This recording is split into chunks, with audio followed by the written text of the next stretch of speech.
Legal reasoning आपके लिए important है। और कि इलेक्टोरल बॉन्ड्स क्या है? इलेक्टोरल बॉन्ड्स बेसिकली एक डोनेशन है जो हम पॉलिटिकल पार्टीज को देते हैं। The only challenge that you find is कि आपको वो प्रिंसिपल्स जो है, जो लीगल प्रिंसिपल्स है, वो आपको अच्छे से समझना पड़ेगा। तो मेरा हमेशा सजेशन यही होगा कि 2 मिनट का समय लेके आप प्रैक्टिस किया करो।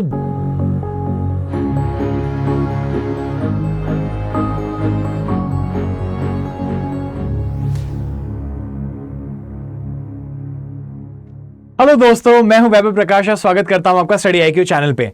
और जैसा कि हम रोज करते हैं, आज हम कंटिन्यू करेंगे अपने लीगल रील्स को, जहां पे हम एक टॉपिक उठाते हैं लीगल रीजनिंग का, उसको समझते हैं और उसके 5 क्वेश्चंस को फॉलो करते हैं। ये जो सीरीज है ये आपकी डेली चलती है हमारे चैनल पे, तो आप जरूर जुड़िएगा हमसे। और हमारे टेलीग्राम चैनल पे भी मैं आपको लिंक्स जो है वो पोस्ट करते रहता हूं। आप मुझे इंस्टाग्राम पे भी फॉलो कर सकते हैं, जहां पे मैं कई सारे रील्स डालते रहता हूं एजुकेशनल पर्पसेस के लिए। इट्स वेबव पी के नाम से, so do not forget to follow me on Instagram as well. तो बेसिकली इस सीरीज में हम करते क्या है कि आपके जो भी लॉ एंट्रेंस एग्जामिनेशन हैं, चाहे वो CLAT, AILET, CUET, slate, Maharashtra law CET, कोई भी एंट्रेंस एग्जामिनेशन हो, उसके जो लीगल प्रिंसिपल्स आते हैं, जिस टाइप के क्वेश्चंस पूछे जाते हैं, प्रिंसिपल और फैक्चुअल बेस्ड क्वेश्चंस, उनको हम पढ़ते हैं, समझते हैं और उसकी प्रैक्टिस जो है वो हम करते हैं। तो आइए चलिए शुरुआत करते हैं इस पर्टिकुलर सेशन की। तो बिफोर वी बिगिन, मैं आपको यह भी बता दूं कि हमारा टेलीग्राम चैनल है और इंस्टाग्राम का स्कैन कोड है, आपको इसका लिंक जो है वो डिस्क्रिप्शन में मिल जाएगा। तो please make sure that you connect with us there as well, क्योंकि अगर आप टेलीग्राम चैनल देखोगे तो वहां पे मैं डेली जो है आपके प्रैक्टिस के लिए आपको फ्री रिसोर्सेज जो है वो पोस्ट करता हूं। तो आपकी प्रैक्टिस जो है वो बहुत जोरों शोरों से जो है वो चलते रहेगी। आपको इस तरीके से प्रैक्टिस का मटेरियल जो है एवरी डे मिलेगा, और संडे को जो है वो हम आपको फ्री मॉक भी वहां पे प्रोवाइड करते हैं। और जैसा मैंने बताया, आप मुझसे टेलीग्राम पे भी जुड़ सकते हैं और मेरे इंस्टाग्राम पे भी आप मुझसे जुड़ सकते हैं अगर आपके मन में कोई बात है जो आप करना चाहें। तो चलिए हम शुरुआत करते हैं इस पर्टिकुलर पैसेज की। तो देखिए, ये एक ऐसा पैसेज है, इसके अंदर इस पैसेज में आपको कई सारे लीगल प्रिंसिपल्स जो है वो समझ में आएंगे, जो कि हमको पढ़ना है, समझना है और उसके बेसिस पे हमें क्वेश्चंस को जो है वो आंसर करना है। ठीक है, तो मैं एक काम ये करूंगा कि मैं आपको, जैसे कि हर सेशन में हम ये करते हैं, मैं आपको 2 मिनट का समय दे रहा हूं, मैं टाइमर स्टार्ट करूंगा। तो व्हाट यू डू इज कि आप इसको 2 मिनट का समय लो और आप इस पूरे पैसेज को पढ़ो। फिर मैं आपको इस पैसेज को समझाऊंगा, अच्छे से एक्सप्लेन करेंगे और उसके बाद जो है वो क्वेश्चंस लगाना शुरू करेंगे, जिससे कि हमें यह समझ में आएगा कि क्या तरीका होता है जिस तरह से हमें इसको करना चाहिए। ठीक है, तो स्टार्ट करते हैं। और जैसा कि मैंने आपको कहा, 2 मिनट का समय है, प्लीज स्टार्ट रीडिंग।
चलिए, तो जैसा कि हमको दिख रहा है यहां पे टाइमर पे 2 मिनट जो है वो आपके समाप्त हो चुके हैं।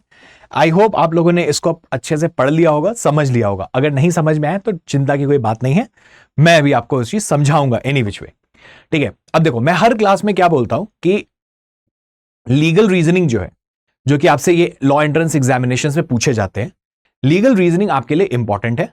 और सबसे अहम चीज जो आपको यहां पे याद रखनी है, इसकी अगर मैंने एक बार में अच्छे से प्रिंसिपल्स को पढ़ लिया और समझ लिया, तो मुझे बार बार पैसेज पे जाने की जरूरत नहीं पड़ती है। क्योंकि हमारा सबसे बड़ा टाइम वेस्टर जो होता है वो यही होता है कि हम बार बार पैसेज पे जा रहे आ रहे, हर क्वेश्चन को देखा फिर पैसेज पे गए, फिर क्वेश्चन देखा फिर पैसेज।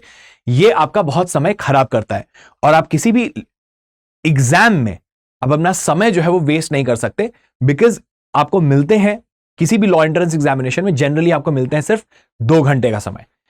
तो आइए चलिए समझते हैं कि ये पैसेज कह क्या रहा है। अच्छा, before we start understanding this, मैं आपको एक और चीज इस पैसेज की पिक्यूलर चीज बता देता हूं।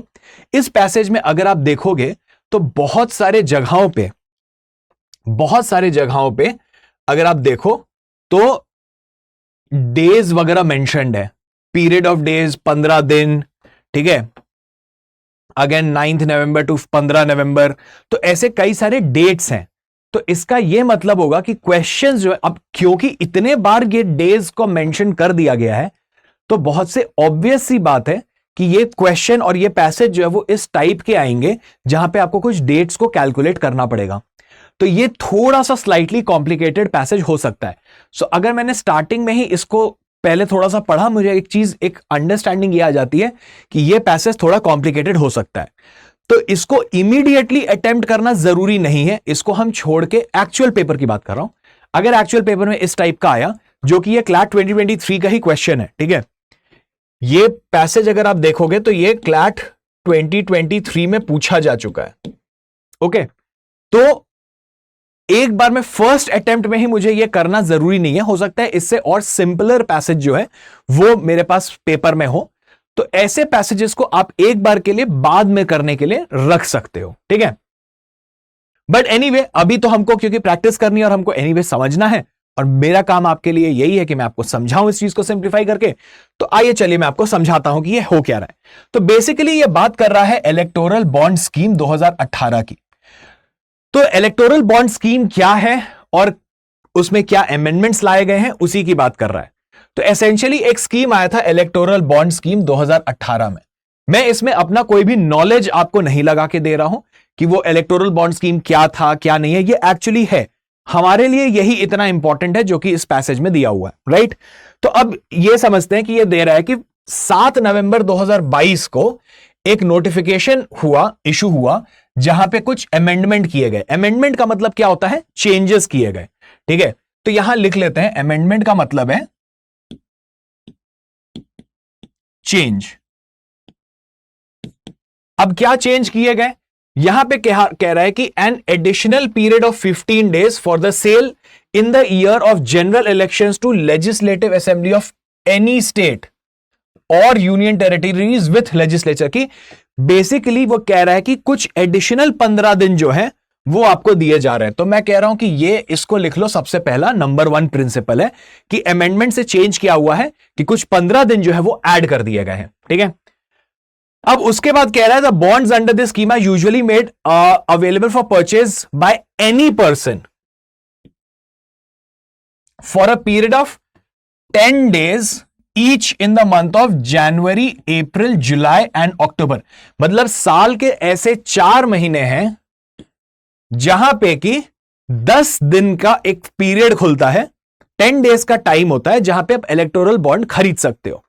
तो अब ये जो एडिशनल 15 दिन है वो इन्हीं 10 दिन के अलावा हुआ।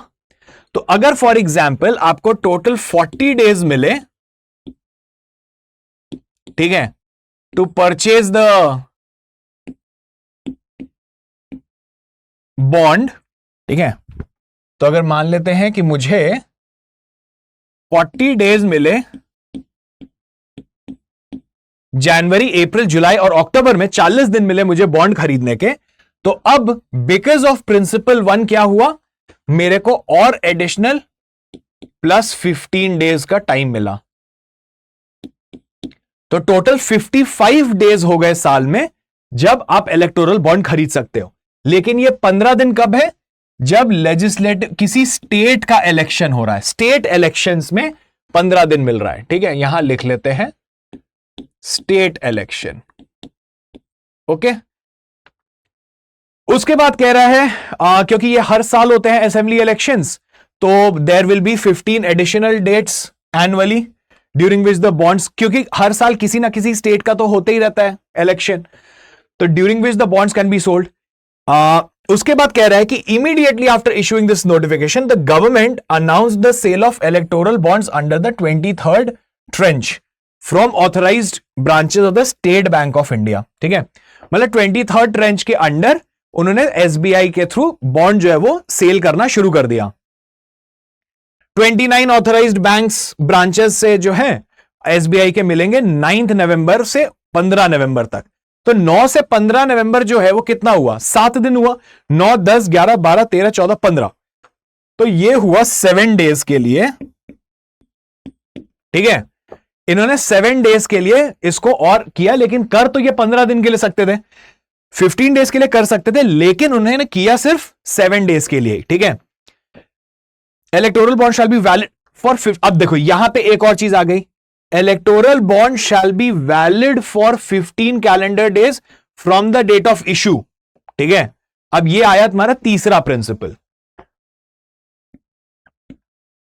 ओके, कि वैलिडिटी ऑफ इलेक्टोरल बॉन्ड्स जो है, इसकी वैलिडिटी जो है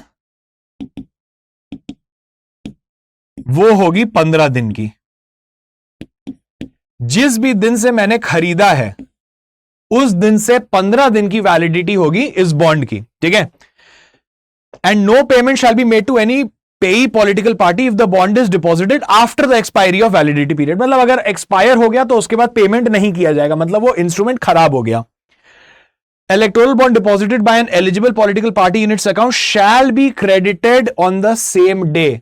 ठीक है, तो एसेंशियली इसमें 5 प्रिंसिपल हो गए।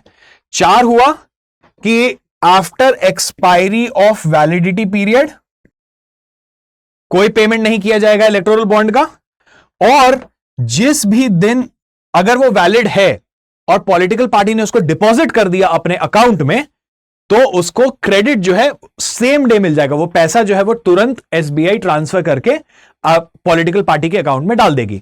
तो ये रहे 5 प्रिंसिपल, और ये निकाला गया है, ये एडिट लिया गया है ये पैसेज द वायर के एक आर्टिकल से। ठीक है, so wire becomes a very important source for you, कि आपको ये पढ़ना चाहिए, यहां के आर्टिकल्स आपको देखते रहने चाहिए, क्योंकि यहां से उठाए गए हैं क्वेश्चंस, मतलब बनाए गए हैं क्वेश्चंस, और पैसेजेस तो एटलीस्ट लिए गए हैं। ठीक है, तो अब ये हम जो है वो समझ चुके हैं, और इतना हमको एक चीज की क्लैरिटी और अंडरस्टैंडिंग हो गई कि देयर आर 5 प्रिंसिपल्स। सबसे पहला प्रिंसिपल जो है वो आप ऐसे समझ लो कि इलेक्टोरल बॉन्ड्स क्या है। इलेक्टोरल बॉन्ड्स बेसिकली एक डोनेशन है जो हम पॉलिटिकल पार्टीज को देते हैं।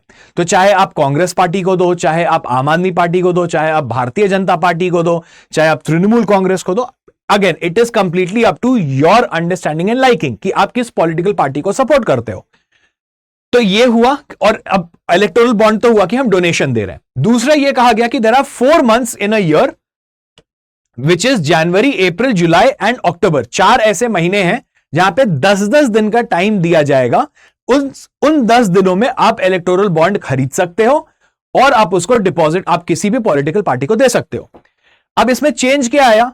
चेंज उन्होंने ये कहा कि 10 डेज तो है ही है, ठीक है, कोई दिक्कत नहीं है, लेकिन अपार्ट फ्रॉम दिस अब हम क्या करेंगे, हम आपको एडिशनल 15 दिन जो है वो देंगे साल में, क्योंकि हर साल कोई ना कोई स्टेट का इलेक्शन आता ही आता है। तो मैंने क्या किया कि ठीक है, अगर आया कोई इलेक्शन, स्टेट इलेक्शंस आया, और मुझे मान लेते हैं कि मुझे बीजेपी को कंट्रीब्यूशन देना है, या मुझे कांग्रेस को कंट्रीब्यूशन देना है, तो मैंने जैसे आया वो एडिशनल 15 डेज का जब भी पीरियड खुला, तो मैंने वो खरीदा और मैंने दे दिया। और उन्होंने क्या किया, उन्होंने डिपॉजिट किया और वो उनको पैसे मिल गए, तो मेरा डोनेशन जो है वो उनको मिल गया। अब तीसरी बात क्या कह रहा है कि ये जो वैलिडिटी होती है इसकी, इस इलेक्टोरल बॉन्ड की वैलिडिटी जो है वो 15 दिन की होती है। 15 दिन कब से?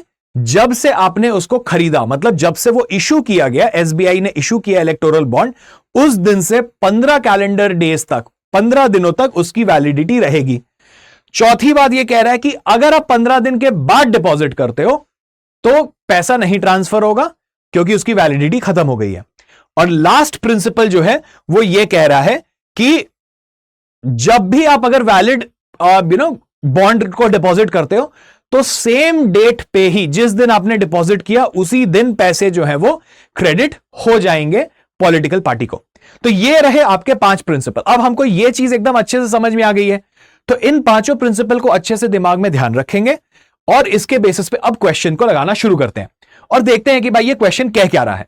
तो सबसे पहला क्वेश्चन अगर हम देखते हैं तो वो कह रहा है कि Asad buys an electoral bond worth 1 lakh rupees on 9th of November, ठीक है, and plans to give the bond to PPP, कोई एक पॉलिटिकल पार्टी है which he has been supporting. नवंबर 10 को he must travel out of station on some urgent business and he only hands the bond over to the representative on 14 November 2022। PPP representatives deposit the bond on November 16, ठीक है, but the bank refuses to credit the bond. तो ये issue कब हुआ? 9 नवंबर को। तो इसकी validity कितनी, कब तक होगी? 15 दिन की होगी, 15 डेज।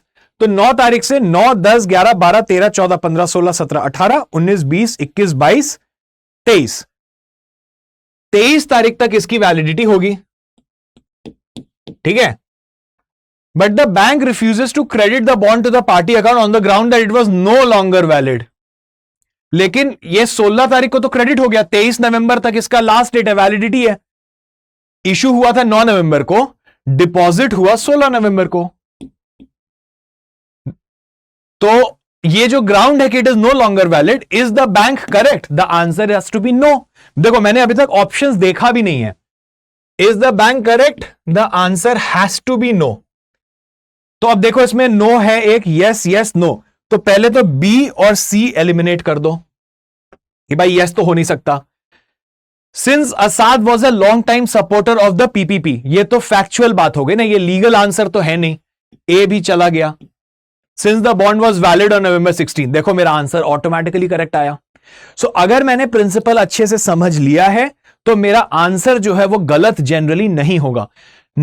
9 out of 10 टाइम्स आप गलत आंसर नहीं कर रहे होगे, और एक बार अगर गलत हो भी गया तो कोई बात नहीं यार, इंसान है, गलती सबसे होती है, तो इसका उतना लोड नहीं लेना। लेकिन ये डेफिनेटली सही है, ये मैं आपको लिख के बता दे रहा हूं, क्योंकि देखो लॉजिक है ना, हमने इसमें कुछ भी अपना कुछ लगाया ही नहीं है। जो हमने समझा था पैसेज में, जो हमको समझाया जा रहा था, उसी को मैंने एकदम सिंपल तरीके से लगाया और मेरा आंसर जो है वो आ गया। Next, government announces that there would be a sale of 24th tranche of electoral bonds. देखो पैसेज में बात कर रहा था 23rd, ठीक है, 23rd tranche of electoral bonds on February 10, 2023। ये 23rd जो है वो 2022 में आया है, ठीक है। अब ये तो कैलेंडर ईयर चेंज हो गया, नए साल में आ गया। For a period of 15 days since election to legislative assembly of some states are scheduled in that year. कर सकते हैं, क्यों? क्योंकि हर साल प्रिंसिपल कह रहा था कि आप 4 महीने मतलब 10-10 दिन इन दोस 4 मंथ्स जो है वो आप कर सकते हैं, मतलब जनवरी, अप्रैल, अगस्त और अक्टूबर को, जैसे ही 4 उनने महीने दिए थे, देख ले, जनवरी, अप्रैल, जुलाई एंड अक्टूबर, ठीक है। तो इस तरीके से इनने दिए थे। तो लेकिन अब ये कह रहा है कि 15 दिन के लिए हम एडिशनल बॉन्ड्स को सेल कर रहा है गवर्नमेंट, क्योंकि स्टेट असेंबली के इलेक्शंस हो रहे हैं उस साल में, 2023 में। Since there are no elections to the Lok Sabha और legislative assembly of the state in which Asad resides, he claims that the government does not have the power to issue this 24th tranche of electoral bonds in 2023. Is he right? तो अब असाद ये कह रहा है कि क्योंकि मेरे स्टेट में कोई इलेक्शन नहीं हो रहा, तो आप कैसे इलेक्टोरल बॉन्ड निकाल रहे हो। लेकिन बात तो ये खाली एक स्टेट की है नहीं, किसी भी स्टेट में अगर इलेक्शंस हो रहे हैं तो हम इलेक्टोरल बॉन्ड्स तो निकालेंगे। अब मान लो मैं और मेरी पार्टी हो सकता है कि ठीक है इलेक्शन जो है वो हो रहा होगा, से फॉर एग्जांपल उत्तर प्रदेश में, ठीक है, और उत्तर प्रदेश में बीजेपी जो है वो कंटेस्ट कर रही होगी, और मान लेते हैं कि मैं सपोर्ट कर रहा हूं इस पार्टी को, बीजेपी पार्टी को।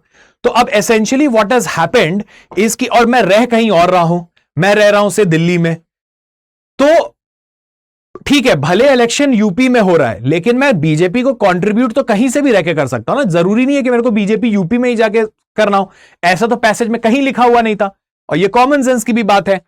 तो is he right? The answer again has to be no, कि भाई ठीक है, किसी भी स्टेट इलेक्शन में हो रहा है, गवर्नमेंट तुमको नहीं खरीदना है तो मत खरीदो, तो मत डोनेशन करो, लेकिन किसी को अगर खरीदना है और डोनेट करना है तो वो कर सकते हैं। तो the answer has to be no. तो अब इसमें एक नो है, यस यस और नो।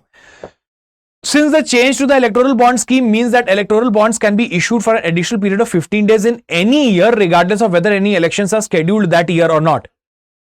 In any year नहीं, देखो ये क्यों गलत है कि additional period of 15 days in any year नहीं हो सकता है। अब बोल रहा है रिगार्डलेस ऑफ वेदर इलेक्शन, मतलब इलेक्शंस हो या नहीं हो 15 दिन का हम आपको एक्सटेंशन देंगे, नहीं, ये नहीं है। क्यों? अगर स्टेट इलेक्शंस अगर हो रहे हैं तो ही आप 15 दिन का एडिशन दोगे। तो ए कट गया, अब मेरे को डी पढ़ने की जरूरत नहीं है, मेरा आंसर फिर से डी ही होगा, even for the second question. ठीक है, चलो अब देखते हैं तीसरा क्वेश्चन कि भाई ये थर्ड क्वेश्चन क्या कह रहा है।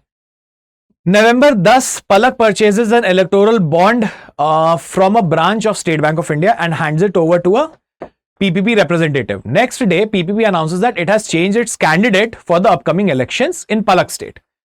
Upset with this news, she tells a PPP representative that she would like her bond back. अच्छा, इसको वापस चाहिए। क्यों? क्योंकि कैंडिडेट चेंज हो गया।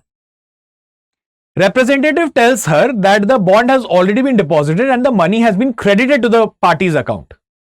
Oh, अच्छा, मनी जो है, क्योंकि सेम डे, अगर आपने इसने किस डेट को किया था, 10 नवंबर को, 10 नवंबर को दिया, डिपॉजिट हुआ, और सेम डे को क्योंकि बोला था, रिमेंबर प्रिंसिपल नंबर 5 कह रहा था कि सेम डे को ही आपको क्रेडिट हो जाएगा पॉलिटिकल पार्टी को। Palak claims that since the period of validity of the bond has not expired, she has the right to get her bond back from the party. Is she right? देखो, अब इस particular question के लिए ना passage कुछ कह नहीं रहा था, there is no legal principle कि क्या आप दिया हुआ बॉन्ड को वापस ले सकते हो या नहीं ले सकते हो। तो अब ये वाला क्वेश्चन जो है वो हमें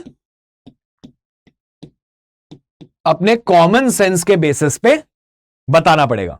वॉलेंटरी कंट्रीब्यूशन था, आपसे कोई जबरदस्ती तो ली नहीं गई थी, आपसे कोई जबरदस्ती मांगा नहीं था पैसा, तो आपने वॉलेंटरली किसी को दिया था। अब आप अपना व्यू चेंज करना चाह रहे हो कि अब मेरे को पैसा वापस कर दो। ऐसे थोड़े होता है, आप एक बार दे दिए कोई कंट्रीब्यूशन, डोनेशन दे दिए, तो डोनेशन थोड़े वापस मांगोगे। ये वही वाली बात हो गई, अगर आप लोगों ने फ्रेंड्स का टीवी सीरीज देखा है तो एक मैं आपको रेफरेंस दे रहा हूं बस। उसमें क्या होता है, कैरेक्टर है फीबी और उसका होने वाला पति जो है वो जाते हैं किसी चिल्ड्रंस के उसको एनजीओ को डोनेट करने पैसा। तो कभी वो चेक दे के आते हैं, फिर उनको रियलाइज होता है कि नहीं यार हमको अपनी शादी करनी है तो पैसे चाहिए, फिर जाके वापस ले लेते हैं, फिर उनको गिल्ट होता है, फिर जाके दे देते हैं, फिर वापस ले लेते हैं। तो ये ठीक है, ये टीवी में होना और मूवीज में होना समझ में आता है, ठीक है, लेकिन एसेंशियली अगर आप देखोगे तो ऐसा आप कर नहीं सकते हो। कॉमन सेंस की अगर हम बात करें तो once a contribution has been made you can not take back, क्योंकि पैसे भी क्रेडिट हो चुके हैं, है ना। तो यहां पे आंसर क्या आना चाहिए, is she right? The answer has to be no. मेरे पास ए और बी है, सी डी एलिमिनेट कर दिया। Since Palak can not ask for the bond back once she has given it to a political party, since the party has already deposited the bond and the money had been credited to its account. अब देखो ये दोनों ही factual है, क्योंकि इसका principal तो कुछ दिया हुआ भी नहीं है। तो ज्यादा लॉजिकल सेंस इन दोनों ऑप्शंस में से क्या बन रहा है, दोनों ही सही है कि she cannot ask for the bond back and also because money had been credited to the account. ज्यादा कॉमन सेंस जो है वो लग रहा है कि भाई एक बार पैसा चला गया तो अब आप कैसे वापस मांगोगे। ऐसा तो है नहीं कि गलती से चला गया था, आपने खुद ही दिया है उस पॉलिटिकल पार्टी को, अब बाद में आपने माइंड चेंज कर लिया। तो we go with option B in this particular case, ठीक है। तो ऐसे भी कुछ क्वेश्चंस आ सकते हैं जो कि स्ट्रिक्टली लीगल प्रिंसिपल्स को नहीं फॉलो कर रहे हो, बट रादर वो आपके कॉमन सेंस को टेस्ट कर रहे हो। सो जब भी आप लीगल प्रिंसिपल्स के क्वेश्चंस को सॉल्व कर रहे हो, प्लीज प्लीज इंश्योर दैट आप अपना कॉमन सेंस जो है उसको भूल मत जाना। कुछ चीजें आपके कॉमन सेंस पे भी आप आंसर कर पाओगे। नेक्स्ट क्वेश्चन, नवंबर 15 को गवर्नमेंट इश्यूज एक और notification announcing that from the date onwards, मतलब 15 नवंबर से only political parties that have received at least 1% of the votes in the last elections to Lok Sabha or last elections to Legislative Assembly of a state would be eligible to receive and would be eligible to receive and deposit electoral bonds. तो अब electoral bonds कौन accept कर सकता है, कौन सी political party accept कर सकती है, उसकी एक eligibility criteria आ गई 15 नवंबर 2022 से। तो कौन कर सकता है? जिनको 1% ऑफ द वोट्स एटलीस्ट मिले हैं इन द लास्ट इलेक्शंस। ठीक है, पिछले इलेक्शंस में अगर 1% वोट भी मिला है तो आप एक्सेप्ट कर सकते हो। Palak decides to give the electoral bond shares purchase to the newly formed MPPP. ठीक है, ये पॉलिटिकल पार्टी है which is likely to win the first elections, it would be contesting in June. ये पहला इलेक्शन लड़ रही है, मतलब लास्ट इलेक्शन में इसको 0 वोट मिले थे, तो नई पॉलिटिकल पार्टी है। Is MPPP eligible to receive the electoral bonds? नई पार्टी है, लास्ट ईयर कोई लास्ट इलेक्शन में कोई वोट नहीं मिला है, 1% वोट आपको चाहिए, ये एलिजिबिलिटी क्राइटेरिया है ताकि आप इलेक्टोरल बॉन्ड एक्सेप्ट कर सको एज अ पॉलिटिकल पार्टी। तो क्या ये एलिजिबल है? The answer has to be no. अब यस यस काट दो। No, since it does not fulfill the eligibility criteria announced in the November 15th notification. ये करेक्ट है। और एक और नो क्या है? Since it does not fulfill the eligibility criteria announced in the November 7th notification. अब बोलोगे नवंबर 7 में क्या नोटिफिकेशन था? तो ठीक है, क्विकली चले जाते हैं और एक बार पैसेज देखते हैं। नवंबर 7 को क्या हुआ था? इलेक्टोरल बॉन्ड स्कीम का चेंज हुआ था, अमेंडमेंट हुआ था। तो इसका अमेंडमेंट से तो कोई लेना देना है नहीं, है ना। ये जो डेट्स एक्सटेंड 15 दिन का जो एक्सटेंशन पीरियड मिला था, तो it has nothing to do with 7th वाला। डी एलिमिनेट करो, तुम्हारा करेक्ट आंसर सी आ गया। ठीक है, देखो क्वेश्चंस जो है वो बहुत आसान है, डिफिकल्टी इसमें बिल्कुल भी नहीं है कि क्वेश्चंस जो है वो बहुत डिफिकल्ट है। The only challenge that you find is कि आपको वो प्रिंसिपल्स जो है, जो लीगल प्रिंसिपल्स है, वो आपको अच्छे से समझना पड़ेगा। तो मेरा हमेशा सजेशन यही होगा कि 2 मिनट का समय लेके आप प्रैक्टिस किया करो। जब भी आप अपने घर पे बैठ के आप प्रैक्टिस कर रहे हो, सेल्फ प्रैक्टिस कर रहे हो, तो मेक श्योर कि आप 2 मिनट का टाइम लो। भले आपको अगर ज्यादा लग रहा है तो आप 2.5 मिनट 2 मिनट्स 30 सेकेंड्स का टाइम ले लो, लेकिन पैसेज एक बार में अच्छे से समझो। एक बार में आपने पैसेज अच्छे से समझ लिया तो देखो, हमको एक भी बार पैसेज पे जाना नहीं पड़ा, टाइम वेस्टर्स 0 है, मेरे को तुरंत आंसर्स जो है वो मिल जा रहे हैं।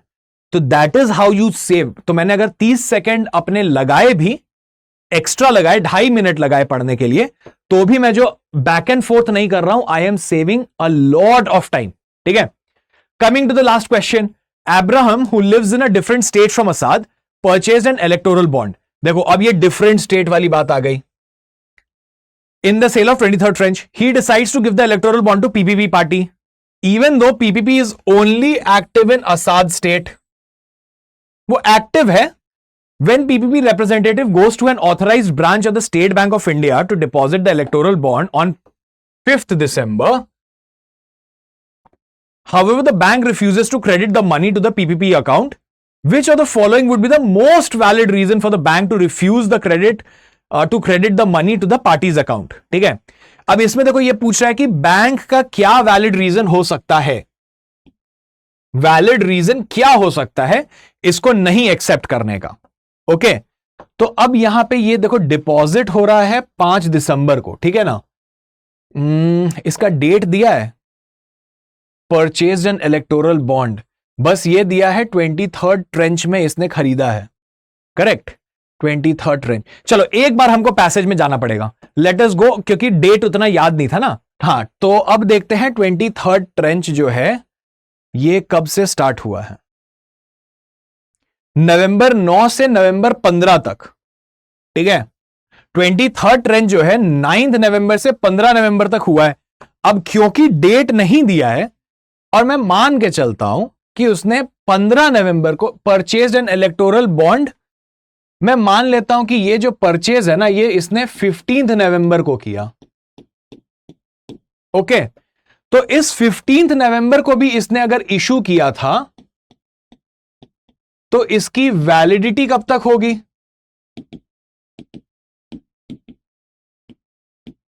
30 नवंबर तक, ठीक है। 30 नवंबर या 1 जनवरी, वो कैलकुलेट करके उतना हमको जाने का जरूरत है नहीं।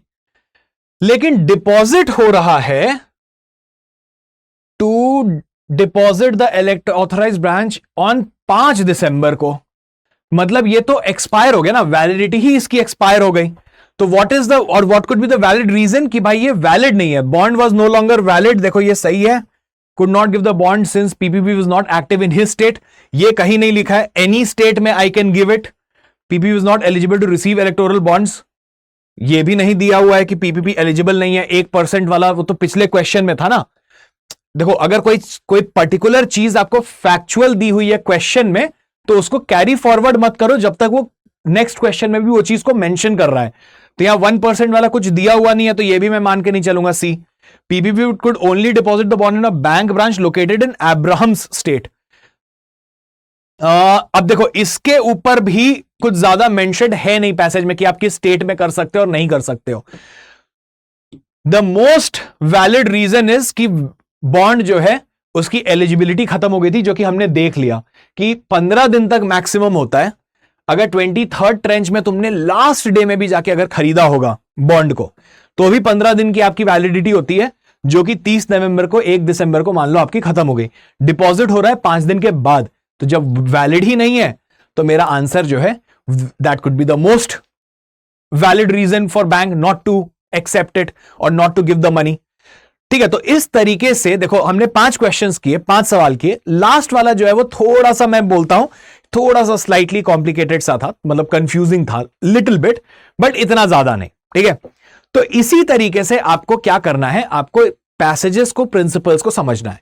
और अगर आप अपनी तैयारी फॉर किसी भी law entrance examination like CLAT, AILET, slate, Maharashtra law, CET, CUET law, आप कोई भी करना चाहते हो, तो आपको एक डिटेल्ड कोर्स अगर चाहिए जिससे कि आप सभी कुछ जो है वो एक सॉर्टेड तरीके से, बहुत ही प्रॉपर तरीके से, सेग्रीगेटेड तरीके से अगर आप करना चाहते हो स्टार्ट टू एंड तक, तो स्टडी आईक्यू का एक स्मार्ट प्रोग्राम है जिसको कि क्लैट क्रैश कोर्स 2024 कहते हैं हम, जहां पे कि आपको रिकॉर्डेड लेक्चर्स मिलेंगे ताकि आप अपने कन्वीनियंस एंड कंफर्ट के हिसाब से जब आपको जितने देर की क्लास करनी है आप अपने हिसाब से कर सकते हो।